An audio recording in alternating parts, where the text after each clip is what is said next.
I thought that too with Yochadihi because I played one time and the guy was walking and he paid just as much as I did. And it was like $109 or something.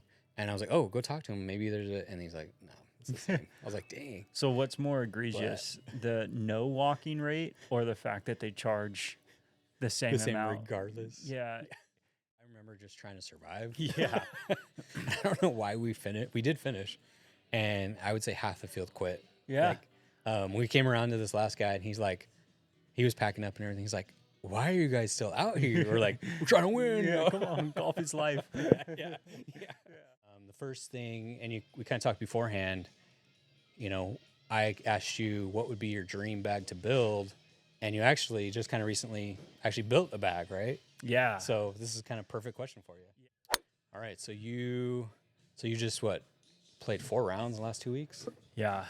It's been work's been slow. Yeah. So you were able to get that cleared. Well, you did it during work, right? So yeah. Well, yesterday I played, and that was a holiday, so didn't have too much issues with that. And then one round was, a 3.5 hour par 66 quicker round. Oh, that's Bradshaw's par 66. Cordova. Oh, Cordova. Yeah, that's right. Okay. I think it's like 66, 65. My Empire round was on Saturday, like at 1:00. So. Oh, back to back almost. Yeah. And then we almost played today. I know. I pass up more golf than I play. Trust me. Yeah. Oh, yeah. My wife doesn't believe me, but I do.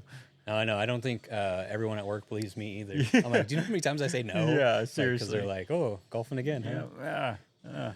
If it didn't take so long, I feel like it wouldn't be as big of an issue. But yeah, it's 4.5 if you're lucky. If you're lucky. I mean, 4.5 hour round if you're lucky. Then driving, warm up. Yeah. Yeah. Well, and then now too, they pack so much of like every 10 minutes, right? It's like every course is just packed. You can't find a course that's not. I mean, some are 6 or 8 minutes. I think Mather's at 8 minutes, and it's just nonstop. Yeah. So, or when they start with a par 5, kind of like Castle Oaks, I feel like that slows down because like you have half the guys are waiting for their second shot. Yep. And then the other half are like clear. Yeah, and then the other half are. There's water left, water right. Yeah. A little bit of everything for everybody on that first hole. Yeah. And then a par 3 for the second hole. I think that's you kind of put the two like holes that are gonna bunch you up fastest. Yeah. Right there.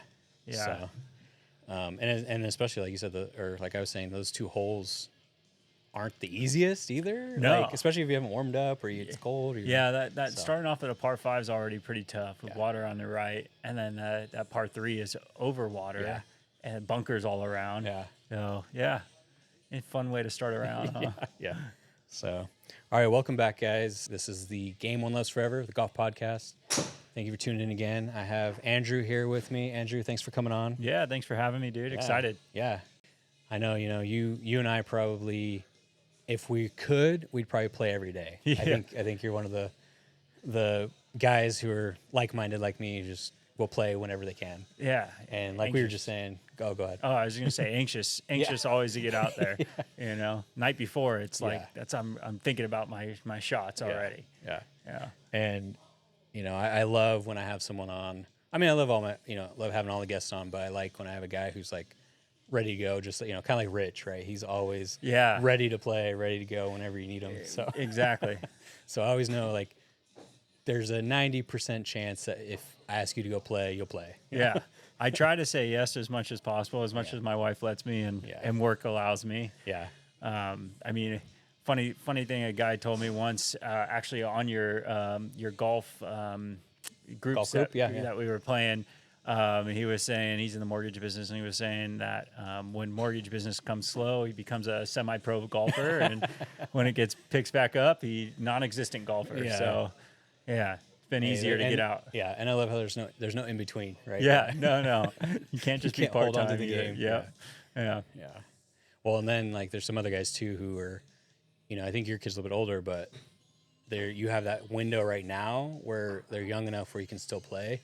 And then once they get a little bit older and get into sports, you're probably not going to have that same window, right? Yeah. When basketball practice or baseball's 3 times a week, and then games and travel, you lose out on all the extra free time you have. Yeah. So, well, again, I appreciate you coming on. The first thing, and we kind of talked beforehand, you know, I asked you what would be your dream bag to build, and you actually just kind of recently actually built a bag, right? Yeah. So this is kind of perfect question for you. Yeah. This last year actually is when I decided to pull the trigger. I bought my first bag before this, like 11, 12 years ago, and it was a $400 Dick's Sporting Good, Tommy Armor for the whole set, $400, and I've been playing that for my whole golf time. Did you ever upgrade like driver or anything? I did. Maybe, I bought my buddy's R7 driver off of him, which was like, grandpa level driver at this point. It's extinct, but it's like, I gave him like $100. It was used at the time already. That was the only club I bought from anybody. Everything else was just standard. Just standard, so it was nice to go get fitted. How long did you play with that old set? Like 10 plus years. Oh, okay. Yeah. Oh, now I've got this new set. I think you earned this new bag. Yeah, right. I mean, how expensive golf clubs are. We dollar cost average it over the last 10 years. I'm still ahead. I probably can use another set soon. Yeah. You're like, at least that's what you tell your wife. Yeah. That's what we tell the spouses. I've been waiting to upgrade, and I'm like, all right, I want to hit certain goals at work or certain income, months. And so every time I hit that, I'm like, all right, well, I don't feel too bad if I go and, buy this, that. And so it started off, my putting is probably the worst part of my game. Yeah. It's most inconsistent. You and me both, yeah. So I'm like, all right, well, it's got to be the putter first. Yeah. And so only time I've been a name brand person as far as golf's concerned was getting a Scotty putter. I'm like, all right, I just want to get it. I went into the golf shop. I didn't test any other types of putters. It was only Scotties and different, blades and different mallets. And so just different ones within the Scotty camera brand, right? Yeah. I knew I wanted to go Scotty, partly because of the mental portion of like, this is a Scotty, and partly because, it just felt so clean off the face of it. So that was the one that I'm like, all right, this is my first club I'm getting. Hasn't helped much, but it's a talking point when we go golf, and it still feels good. So, and you're at least part of like a there's like a brotherhood, right? Yeah, like, oh, nice. Like you got Scotty. You got Scotty. Yeah. Let me see which one you got. Exactly. Which one did you end up getting? Like the Phantom 5 or something like that. Yeah. Yeah. I don't know what the difference is, honestly. But I like you said, I went into and I hit all the different, because I actually went in there for a mallet, kind of like you, the Phantom. And then I just went back because I had a blade before, and I just ended up going back because I just felt, I don't know, it just felt the best. Yeah. In my my first golf set, it came with a mallet. So I played mallet like 8 years. And then one day I was playing around. I was going into a bunker and just, had my putter, and I just dropped it next to and it broke in half. One of those, I wish I could blame it on like a upset shot or whatever, but cool broke in half. Right. I set it down. So then Carson actually gave me his old blade that he wasn't using. And so I played blade for probably about 6 months or a year, and finally got the hang of it. Right when I was getting the hang of it, I'm like, all right, it's time for a new putter. Yeah. And I'm like, let's just go back to the mallet. All the pros seem to be kind of switching that way too. Yeah. And so, happy with it. One day it'll help my putts, but for now it's at least looks good when I do it. I was gonna say, same idea. That's why, because normally I hit a blade, but like you said, I read that the mallets are more forgiving. They're a little bit, and maybe it just didn't feel, I don't know, it just didn't feel the same. Yeah. It's funny when we make these decisions, I don't test out putters very often, but I went to the place and I just hit putts, and within 15 minutes I walk out with a $500 putter. Really should probably spend a little more time doing it, a couple trips, because we know how golf is. One day you're perfect at one thing and the next day you suck. So and then you're like, why did I spend $500? Yeah, this putter sucks. Oh, I cuss out my putter all the time on the course. It's I also kind of look at it like what you were saying earlier is like over time your investment is like, okay, it only costs me $50 a year. Right. Because I do believe like if you buy a nice putter, it's gonna last you forever. Exactly. Like, I know people who've had their same Scotty for like 20 years. Yeah. Yeah. The guy I just played with like a week ago, he's had his, I don't know, I think it was a White Hot or an Odyssey or something like that. But he's like, yeah, I've had this for 15, 20 years. So, and that's one of the clubs you take probably most care of, right? You step off the green, you put your putter cover on, and boom, boom. You know, it doesn't get thrown very often. Yeah. Well, and I don't even like to like say you bring out the putter in a wedge. I don't even like to put the handle in like wet grass. I know. I noticed. So I like I try to stack it on something, or like the putter cover or whatever it is. I try to stack. Yeah. Yep. I try to stack it, which it doesn't help anything, but it's a weird like mental thing. Like I don't want to mess up my putter. Yeah. Yeah. No, I get it. I mean, that's the club you use on every hole, right? So and that's the thing too is about purchasing a putter, because I feel like everyone, or at least new golfers, are always like, oh, I need the best driver. I need to get off the tee. I need the newest driver. I need the most forgiving driver. And I think if you realized, well, or what I've realized too, is that half of your shots, if you played, more than that, but if you played just tee to green golf and 2 putts, more than half your shots are putts. Yeah. Right? Yeah. So, so I think that I just turned the focus around, and now I'm just like, okay, I need to focus around the green. And that's kind of my focus this year coming into it, is I'm going to try to practice, and we'll see how it goes. But I think it's tough to practice those just because what we have available here, there's not a lot of short game practice here. And also, like, when you go out and golf, like, it is the boring part of golf. Yeah. You go and stripe a ball on the driving range, it feels so much better than hitting a good chip on the chipping putting range. Or on the range, and they have that 50-yard like bucket. It's like cool, I hit it. And okay, exactly. It doesn't feel the same. It's not as fun, but it's a lot more fun when you go low on a course. So or it is cool sometimes on the course. It's not cool to practice. It's not fun to practice, but sometimes you hit those wedge shots that are just like you stick it. And everybody's like, so that sometimes that just feels just as good as that drive. Yeah. Right? You see that big fat divot right next to the hole. Yeah. Yeah. So I started with the putter, and then I'm like, all right, time for new irons, because I consistently, I'm not a big hitter, but like significantly less of a hitter than a lot of the guys with my old clubs. And that was one thing that I was going in. I'm like, listen, like, I know I'm not that much weaker than the guys I'm playing with, so it's got to be something. Yeah. So focused on trying to get, I never cared what name brand he put in my hand. I didn't even look at the iron head. It was more of just like, what are the analytics showing on the screen, and ended up getting, I think, QI10 irons and the whole set of irons and stuff. And it added like 15 yards, between that and the custom shafts and everything, added about 15 yards. So like a club and a half. So that's a question I have. So obviously you're a taller guy. You're what, like 6'? Yeah, 6'4". 6'4", yeah. So the original clubs you got, were those just standard? Yeah. So you had to lean down? You kind of had to hunch over a little more? I would spread my feet. I spread my feet a little wider than most people anyways on it. But that was one thing I asked the guy when I was getting fitted, was like, hey, I'm taller than most of the people I play with. Do I need to get these, extended or what? And he's like, no, just put your hands down by your waist. And I put my hands down. He put his hands down, and both stood next to each other. And my hand ended up right where his are. He's like, you might be taller, but you also have longer arms. Yeah. So you don't need any difference in that. Yeah. So.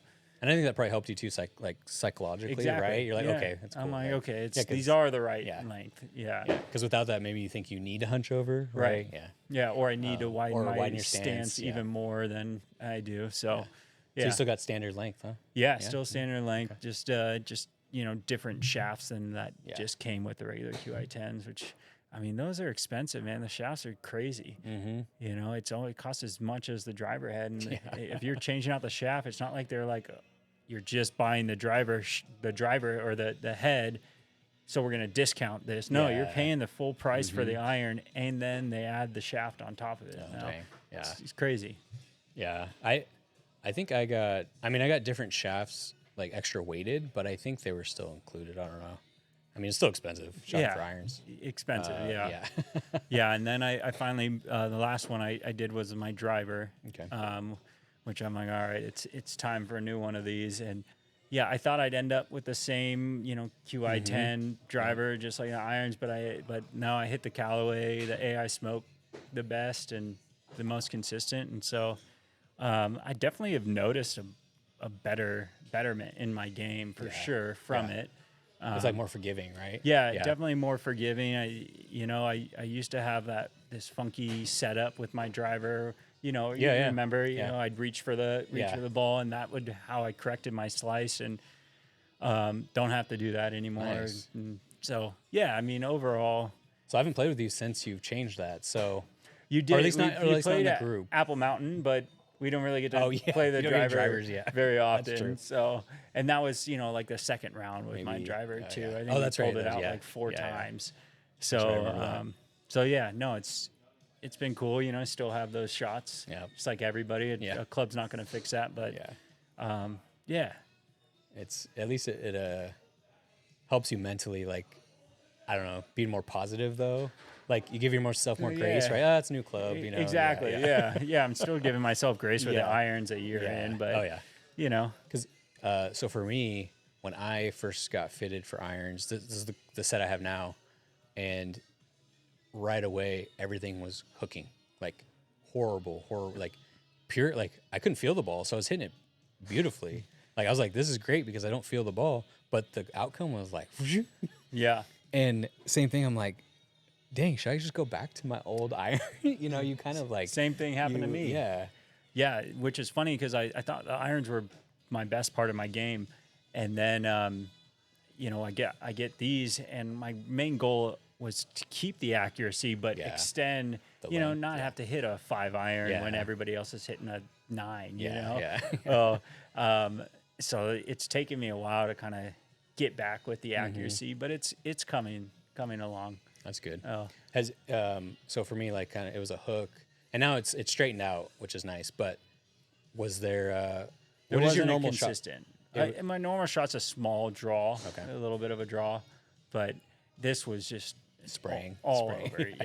Yeah. And did you think too? You're like, I might turn these back in. No, I not so much of that. It just like.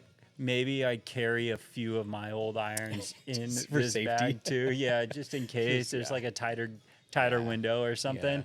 But never did. I'm just like, all right, just buckle down and play through it. And that's what I finally did. Is I played like one of the last tee times at Empire, and I was just by myself, and literally, I hit a draw. I'm like, nope, drop another one, and I literally hit a 7 iron.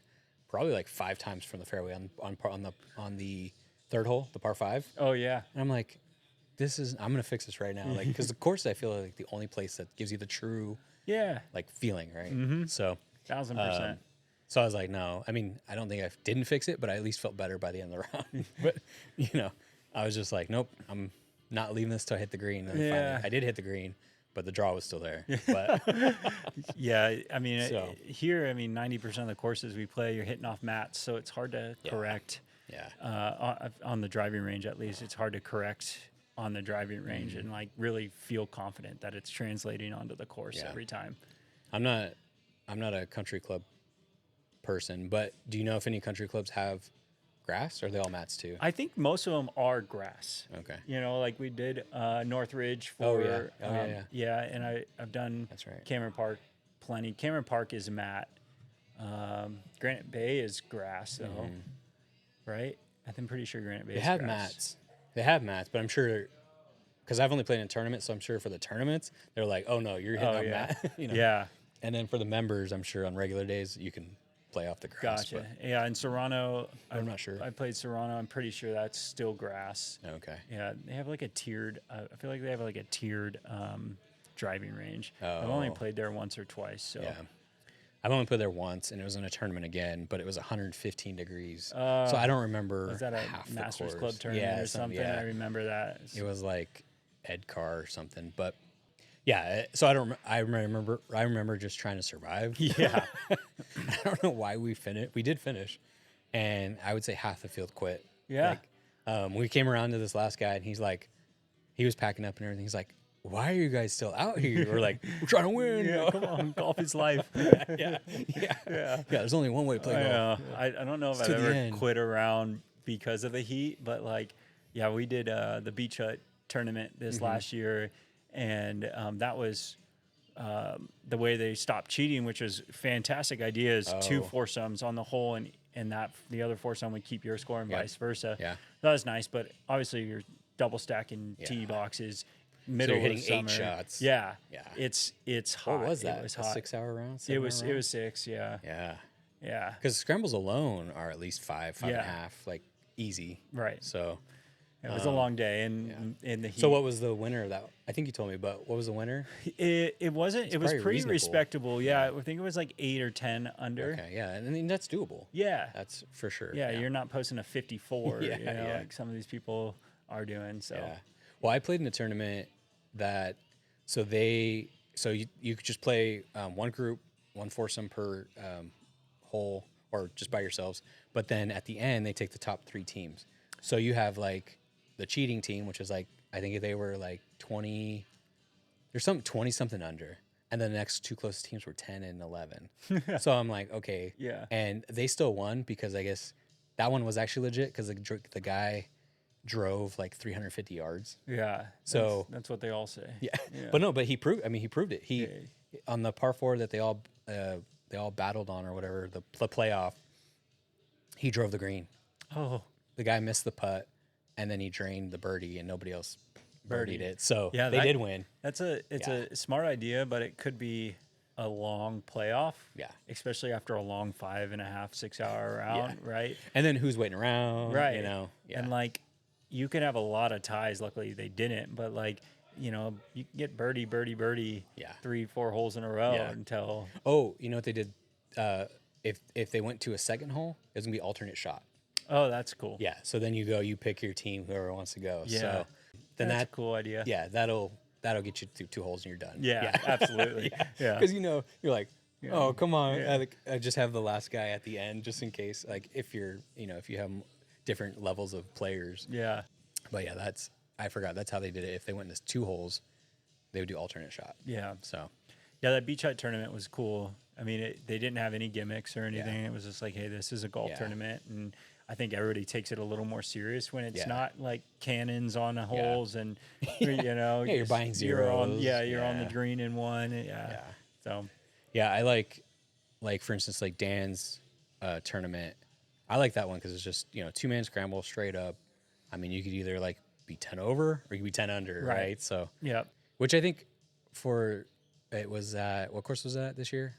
Whitney. Yeah, Whitney Oaks. I think like 6 unders were respectable. Yeah, I mean, 2-3 under when it's blind draw essentially, and you're like, you have a 20 handicap with a 3 handicap. Yeah. 3-4 under is pretty reasonable score. I think that's the medium was right around par to a couple under. Yeah. Oh, that was it's a smart idea. I think he said this next year, he's going to change up the format though, and just have you pick your own team and play handicaps. Oh, nice. Yeah. I guess people drop out at the last second and it screws everything up. So. Yeah, because then you're at a disadvantage or at an advantage because now, like you said, like someone dropped out who says a 10 or in the mid range, and then you find someone who's a 3, you're gonna win, right? Yeah. So, now you have a big advantage. Yeah. So.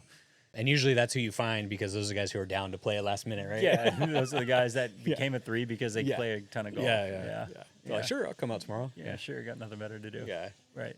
But yeah, I like those ideas of how do we stop the scramble cheat, and I know it's all for charity. I get that too. It's like for fun, right? Yeah. And most likely, if there are gimmicks, they at least probably paid for all those zeros and stuff. So at least it went to charity. But I'm still like, it's just tough. I mean, I don't know too many people who have ever finished a tournament scramble and like looked at the winner and be like, Oh yeah, That's yeah, right. yeah. Everybody's like, yeah, right, you know, and then hostility, but you still come back for the next year and hopes that you win. Well, I do know like one of the guys I used to work with, he said like they would go out and play in the scramble tournaments, and he's like, we wouldn't keep score, we just play, and at the end they would just write something, and one time he's like, oh yeah, just write a 42 or something super low, and they're like, oh, okay, and then they walked up and they started seeing scores written, and he's like, I can't put this. He's like, we didn't win. He's like, I can't put, and so he changed it to whatever and like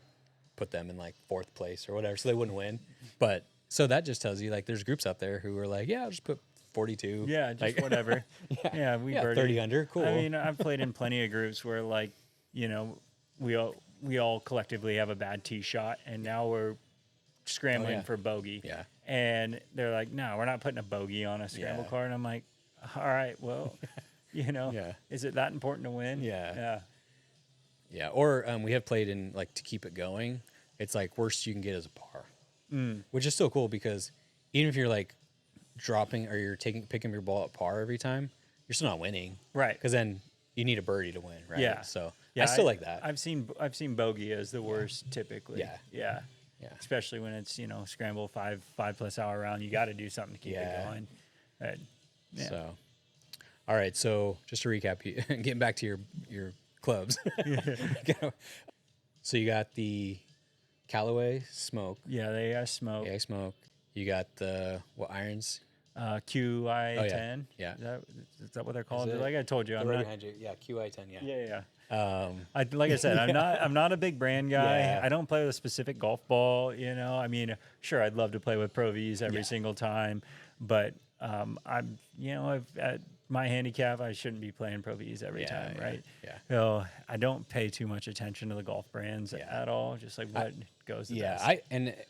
I did, or I do, like when I go into a fitting, but then I just hit everything. Like, they hand you a club, I don't even look. I'm just like, well, it feels good, Yeah. I go there with an idea, obviously, because I want something. But like, for instance, I went in there wanting Titleist irons, but then I walked out and actually hit the Callaway Apex Pros the best. So I went whatever the data told me. The data said exactly. Yeah. That's the way to do it. So and then a Scotty putter. Putter. I like it. Yeah.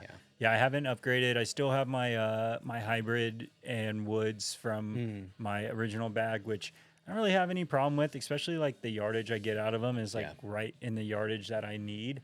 So keep those for a while. Something that I would agree with you. I'd build it the same way. The only thing that I want to add or try is a driving iron, like a 2-iron, or just, I don't even know if it's a 2-iron anymore, just like a 17-degree iron or something. Because I feel like if the driver's not working that day or I just feel off, then I can go to something reliable. Else. Yeah. And it may not be reliable. Maybe it's just my head. Right. Like, irons are easier to I mean, hit. I don't know. I've thought the same thing too, especially when I'm going through like driver fatigue and not hitting a good driver. But then like I'll pull out a 5-iron and for the life of me, I still can't hit my 5-iron. Yeah. So I'm like, am I going to be able to hit my 2-iron any better? Yeah, I know. That's what duffing a 2-iron too. Yeah. I'm like, and I don't even have one. And then I'm like, do I want to spend? Because they're just as expensive. Oh yeah. I think they're like $250, $300. Yeah. Last time at least brand new ones. Right. And I'm like, it's even worth it to try it. Then if it doesn't work out, then your club's just sitting. Yeah, $300 club that you never take out of the bag. Yeah. Yeah. Yeah. Or then it's like, then I'll be hitting my driver well, and it's just like, okay, well, I didn't need it. Right. So what made me think of that is because about a driving iron is I played a competitive round in a tournament, and the guy, he hit his driver maybe once or twice, and it was kind of off. It wasn't great, but it wasn't horrible. He still played it, and then he, after those 2 holes, he went to his driving iron the rest of the way, and he shot a 1 under 71. Oh, geez. Yeah, at Yocha. Wow. Yeah, and he was in my handicap range, so he was a 10 handicap, and he just stuck to his iron. Because I mean, if you think about it, it's not a long course if you're playing from whites or golds or whatever where we would play from. Right. It's not super long. I get that, but he was just, just putting it out there, 250, and then, hitting the irons well, and he was actually putting really well too. So he birdied some good putts. Crazy but putts. So that gave me the idea. Well, the iron's just putting him in perfect spot, and obviously you have to do the rest. But that's ever since then, and that was about a year ago, like last December, I think. So not December 23 is when I played that tournament, and yeah, so that kind of got me thinking. But again, I just didn't want to spend the money. Yeah. And like you said, I'm not like if I'm playing well enough, do I need, Right. that's just tinkering at that point. Yeah. And people make fun of you off the tee. Yeah, exactly. Yeah. Like, really? And I'll just be like, hey, we playing for money? I'm going to my driving iron. Exactly. That's true. Yeah. So whatever works for you. Yeah. Oh. So, but some pulled the plug on that, or pulled the trigger on that one. So we'll see. Maybe this year. On the wish list. Yeah. We'll see if business picks up. Yeah. Well, we'll see after the first quarter. Yeah. So. Right. So something I thought about, and I don't know if it's controversial or not, but I was thinking about like walking courses, right? Because when you watch like over in the UK or Scotland or England, they really just walk everywhere. Yeah. Right. So I was thinking of a couple points of walking, because I do want to start walking because I feel like I would play better. I don't know if that's true or not, but I feel that maybe because like when you're riding a cart, you stand up, sit down, right? You kind of get stiff. Yeah. I don't know if it's true, but yeah. But to some degree, right? So do you think there's any pros of walking? I mean, so to preface it, I've never walked a course either. I'm a very high maintenance when it comes to golf. Like I have the golf cart, and my whole half of the golf cart I use. I got I got my speaker hung up, and I got my rangefinder, I got my snacks, I got everything. Right? Yeah. I kind of got it all laid out: water, alcohol, something. Yeah. Right. So I find it hard to figure out if I could be a walker and have the same luxury. Might be able to. Yeah. So you would need like a decked out, tricked out, push cart. Push cart. Yeah, I need like the express push cart. Yeah. But like I hear like it kind of does change the game a little bit and makes you take in like the scenery and like, hey, most of the courses we play at are just gorgeous, right? Yeah. We don't really get a chance to really take it all in because we're trying to keep pace of play and we're, driving, trying to find a ball or whatever. So I hear, that's probably the biggest positive. I don't know from a game standpoint, I don't find too much of like my back tightens up on a normal basis anyways. Yeah. I don't know if the cart messes with it too much, but gives you a chance to breathe, think about the next shot instead of, worrying about getting to your ball and then to the next ball and the next person's ball. Yeah. Well, because where I thought of this is, or what kind of made me think is, when you like your buddy drops you off and you like grab all your clothes, all right, I'm good, I'll walk up. Well, I started like walking and just walking to my next ball, or like, let's say he's in the fairway over here and I'll just be like, okay, I'm gonna grab my iron and I'm gonna go walk to my ball and hit. And when I go up to hit, I just feel a little bit better. I feel like loose, Feel a little more loose. Yeah. And so I was like, maybe if we walked, and again, like you said, I don't remember the last time I walked a course other than high school. Yeah. Like when you had to, because they wouldn't let you they wouldn't let you rent carts. But so this year I'm gonna get a push cart. I'm gonna buy one. Haven't done it yet. Every time I'm like, I need to buy one. Put that right next to the driving iron. Yeah. But same thing though. I want it like to have like somewhere to put my like water or my drinks, or I'm not too much of a speaker person. But like you said, like have all like amenities that I might want or need. Because I do feel that way too, that you wouldn't have the same luxuries, or maybe I'm overthinking it, but like you said, like you use all your cart, right? Right. Yeah. Or like food on the turn or whatever, I guess you can always just a hot dog, grab and go. But honestly, one of the things I've been kind of focusing on is I was always a big food on the turn guy. I always get pretty much always a club sandwich on the turn with fries. That's heavy. Yeah. And like I would notice after eating, trying to stuff my face on the turn. The old hot dog hole. Yeah. Now I'm like, feel gross, and I go up in my next 3 holes I play terrible.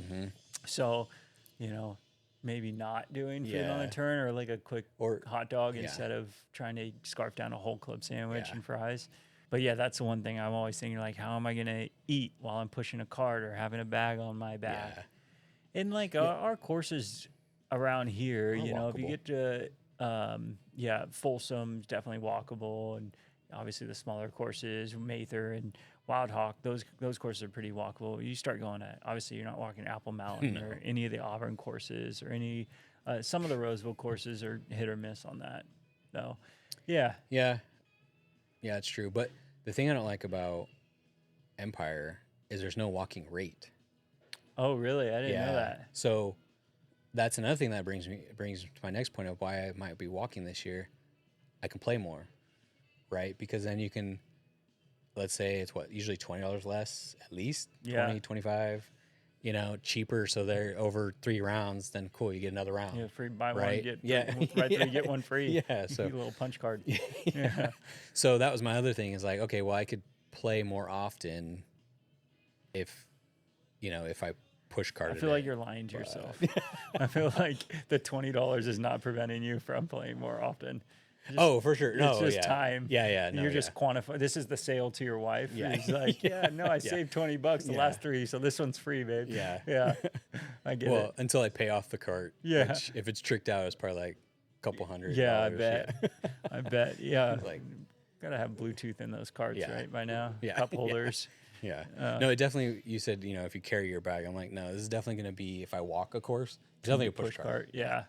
Yeah. I'm not carrying my bag anymore. Yeah. You're out of high school now. Yeah. I can afford, Yeah. If I can't afford a push cart, I'll just drive a cart.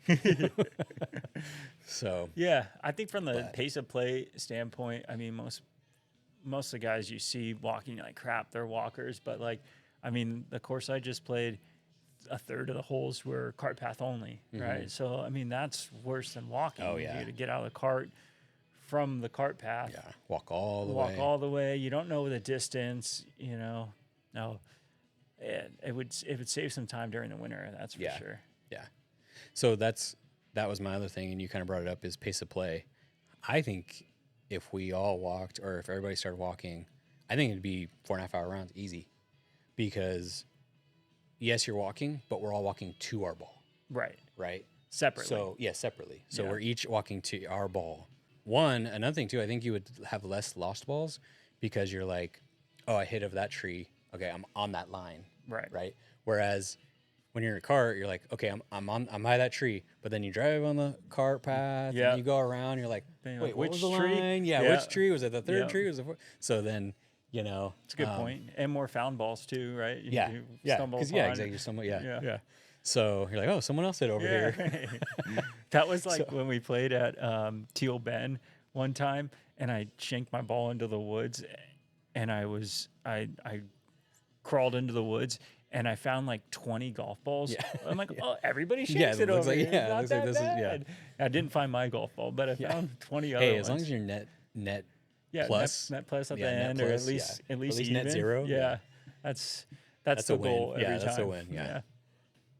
Yeah, I've kind of, at least for lost balls, I usually just take one sleeve of whatever ball, and recently it's been Pro V1s, but I only play with one sleeve, and if I lose them, or if I just keep playing with those ones, but I only play that sleeve, and then once that's out, I move on to like my old balls. Your randoms. Yeah. I know that's kind of what I do, except all my Pro V1s that I pull out are the ones I just find on the course. So that's how it used to be. So I'll only grab like 1 or 2 of my like good found balls, and then I'm like, all right, you're not good. Go back to your Bridgestone, Mojo noodles. And the only time I really lose balls like that, where it's a full sleeve, is scrambles. Yeah. And I used to never play Pro Vs, but now I'm just like, you know what? I can lose a sleeve, and maybe I won't lose a sleeve, but I can do that, and then if not, then I'll just move on to the balls I find. Yeah. But on the scrambles, like, you spend way less time looking for. Yeah, so that's the thing. Like, it may not even be gone, but you're like, it's fine. Let's go to the good ball. This one's the better one, anyways. We're already tracking for a 5-hour round. Let's keep go. Moving. Yeah. So so that you brought up how I actually lose my balls. Usually, it's just like, whatever. Yeah. You know, even though it's a Pro V1, I'm like, Yeah. There's $4 down the drain. Yeah. Yeah, no big deal. Yeah. So, but yeah, I think it would help pace of play, and because also when I don't remember if you ever played in the COVID times where they gave, well, at least Mather was giving everybody carts, your own cart. So you go out with the foursome and you'd all Everybody have carts. had their own cart. So I think me and my buddy, we went out one time, and I think we did 3.5 hours or something, the full 18, and just cruise because everyone, same thing. Everyone went to their ball. Like the only thing you didn't really get to talk as much. Yeah. And because you're not in the same cart and everything. But I mean, sometimes talking doesn't even happen anyway, because let's say like I'm having this conversation and then you got to go hit. So I'm like, okay, I stop, and then usually don't come back to whatever you're talking about. Well, this is something important, but usually golf course is just shooting the shit anyway. So yeah, most of the time we're just talking about golf or a good shot. And by the time we finish talking, we're that's it. On to the next shot. Yeah. So, but so anyway, that's why my theory is, I think that, so that was with carts, obviously they're faster, but then if you're walking to your ball, you know, I think it'd just be faster. Yeah, I think so. Or you would at least be able to keep up that 4.5 hour or what do they call it? Round time. Yeah, pace of play through the whole round. I think it'd be easier, you know. So, but who knows? But I am gonna try to walk a few, maybe Mather.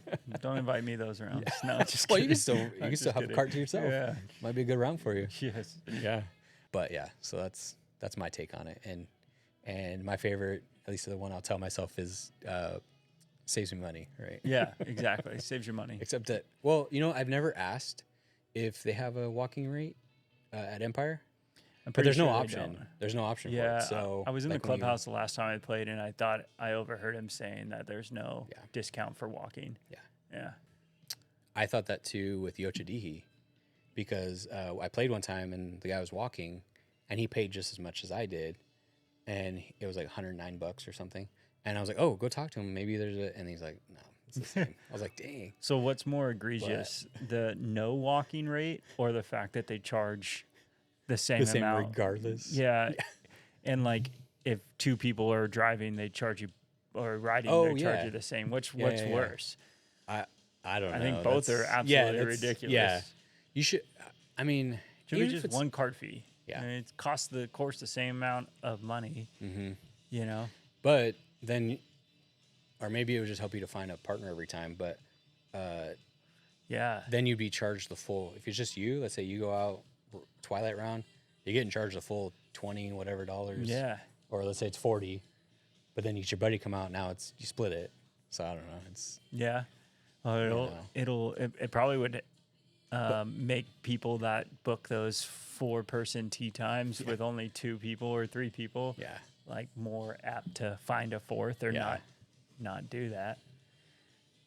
Yeah, I mean, I'll say I've been that person who booked all 4. Oh yeah. But we all book all 4 in hopes we can find 4. Yeah. You know, it's maybe once we find the third one, we don't try as hard sometimes, but I mean, or if it's not like you pace of plays any faster with 3 because people are in front of you most of the time. So no one's letting you pass you anymore. So I know. Is that even a thing anymore? No. Is that even part of etiquette It's anymore? not. Yeah. It's usually, I don't even know. I was gonna say, usually it's maybe even like, oh, catch up, like you have to skip a hole. Like the marshal make that slow group skip a hole or whatever, catch up to where they should be. But I don't think they do that anymore. I mean, the last 2 rounds I played it's so packed. Was 5.5 hours and 5 hours. Normal day, no marshal on the entire course. Yeah. Actually, Wild Hawk, the marshal was on like hole 18 and just like waved to us as we were driving by, and I'm like, cool, dude. It's been a 5-hour round. Like, where were you? Yeah. Was the group in front of you or just the course? No, it was a group in front of us. It was? It was 2 guys on their deathbed that were just very old, very slow. And it was miserable. But and just 2 of them? Well, they were with 2 people that were actually walking, but they seemed to know how to play golf. The other 2 guys were just old, riding, no care in the world, and they passed us at the turn because our food was taking too long at the turn, and so they passed us, and we caught up to them at the 10th tee box, and that the rest of the day we sat behind them. And they didn't give it back to you, huh? No, they didn't care. Did they even know? Oh, yeah, they knew. Yeah. I feel like, I don't know. I think if you go up and then like the other group who's in front of you, and you haven't teed off yet, I'm like, did they tee off already? Yeah, they had teed off. Yeah, they saw me waiting because I didn't get food. They saw me waiting at 9. They're like, "Are you guys playing 18?" I'm like, "Yeah, we're just finishing up getting food," and then they just drove off. And All right, see you later. We were on their ass the rest of the day, and it's like, just let us go back to where we were at. Yeah, or even, I mean, I hate to do this, but I always like skip a hole, just give you guys self par and jump them. Yeah, but it's tough. But yeah, it's tough to like birdies all around. Right? Yeah. So yeah, that is because then you feel like you missed out too. Right. So, and you really don't know for the most part who's in front of them, and if the group in front of them's slow. On most courses, you can't see that. Yeah. So I mean, on this course, I mean, we could see it, but the back 9 of Wild Hawk is fun. Like most of the holes there have some fun features, and I'm like, I really don't want to skip any holes at this point. Yeah, I think I've only played it once, or maybe played it a few times. I just don't remember it, or maybe in high school or something. But I've only played it once that I remember. Yeah, I remember. I was. Well, you're in the group ahead, right? Yep. Yeah. Yeah. Yeah, they have a couple cool holes. Yeah, on that one too, you guys took off, huh? I think we. No. Weren't you at the green for a while? We stayed after and grabbed like beers. Is that what you're talking about? Yeah. Yeah, we waited for everybody to finish. It was someone's birthday. I think it was Mike's. Yeah, I think so. But yeah, that was the first time I played it, and it, like you said, had some cool holes. I just wasn't playing well. I thought you guys had a good foursome going. Yeah, we did. I mean, it was good and even because it was me and Steve on a team. It was Carson and Cole. Yeah. Yeah. Yeah. And it was so great matchup for sure. But it was just I wasn't playing well, and just Steve was covering for me. That makes a fun round real quick. Yeah, when someone else is counting on you. Like, it's okay when I'm just doing it to myself. Right. But when I'm, like, bringing someone else down. Like, I promise you I'm actually good. Yeah, well, and I played with Steve before, so he knew that I could play well. But it just wasn't. Working out. Yeah. Sometimes I get that during work guilt, too. You know? Even though it is networking and stuff, but. I know. You know. Yeah. Well, you get emails and phone calls blowing you up. Yep, I get you. Yeah, one email can ruin the round. Yeah. For sure. Yeah. Absolutely. Or that's all I'm thinking about after that point. So. Yeah. But it's still good to be out. I mean, I can't complain. So, all right. So the last thing that I kind of thought of is, I always like to get to know what my guests do. So was there any like the coolest course you ever played, or if you don't think you have, then maybe it's a dream course or both? Yeah. I mean, Kivara was by far the best course, coolest course I ever played. That one I did at Carson's bachelor party in Cabo. And I think... Was it just like pristine? It was like perfect condition. The course condition was perfect. So it was a little windy, right? Extremely windy. Like, I mean, we're right on the coast. I think they said like they had the most coastal holes in Mexico or something. So that was phenomenal, but with that you have ridiculous wind, and a lot of that course is sand, and you're just getting pelted by the that's sand. True. I never thought about that. Yeah, just like beating your legs up. Blowing it through. Yeah. So that obviously sucked, but I mean, just going out there, seeing all the water holes. Obviously, they have like all the like hangout stations where they cook you food and give you drinks and that kind of stuff. But just like hands down, beautiful, phenomenal course. By far the best one I've played. Locally, it's tough to say. I've been focusing lately on like the last few holes or last few rounds. Like Wild Hawk, I said, I like the course layout, but we just had a terrible experience there on non-golf related stuff. And then same thing when I just played Dark Horse. I just played that yesterday and love that course. The course itself and all the holes are so cool. Pristine, and but just, I mean, I don't know what they had. 5.5 hour round, which was miserable. It seems like every time they have no. Keep going. I'll say my piece, but yeah. I'm not sure if it was like a frost delay that didn't tell us about. We got there at 9:50, and we could see some frost still on like the shaded parts. So maybe they had a frost delay, but like it's just push our tee time back a little bit, you know, give us a chance to, we got there late anyways, warm up. I mean, we were stacked up at all the tee boxes. They don't have any ball cleaners or trash cans. There's no clubhouse there, but they have these baller carts that have sports radio in them, music, Bluetooth, everything in the carts. They have that TrackMan range. Their driving range is TrackMan. Yeah. So I'm like, well, you guys are upgrading. They spend money. Well, what do you guys waste all your money on this? Like, put some ball washers out at least, and some, maybe they can't do trash cans because of wildlife, but like other courses in Auburn and Placerville and like have like the Ridge. Trash they have all cans. that. The Ridge has everything. Yeah. So like, it was weird. So I think about courses now, I'm just like, yeah, I love that course, but like the golf was great, but everything else sucked. I like to find the courses that the golf is great and everything is good. Like Empire is a great course. Yeah. You know, they keep it in pretty good condition all year round, and they have good clubhouse, and they have ball washers and water out there on the course, and bathrooms and stuff. So yeah, that's true. They do have a lot of bathrooms, or maybe strategically placed bathrooms. where you notice them.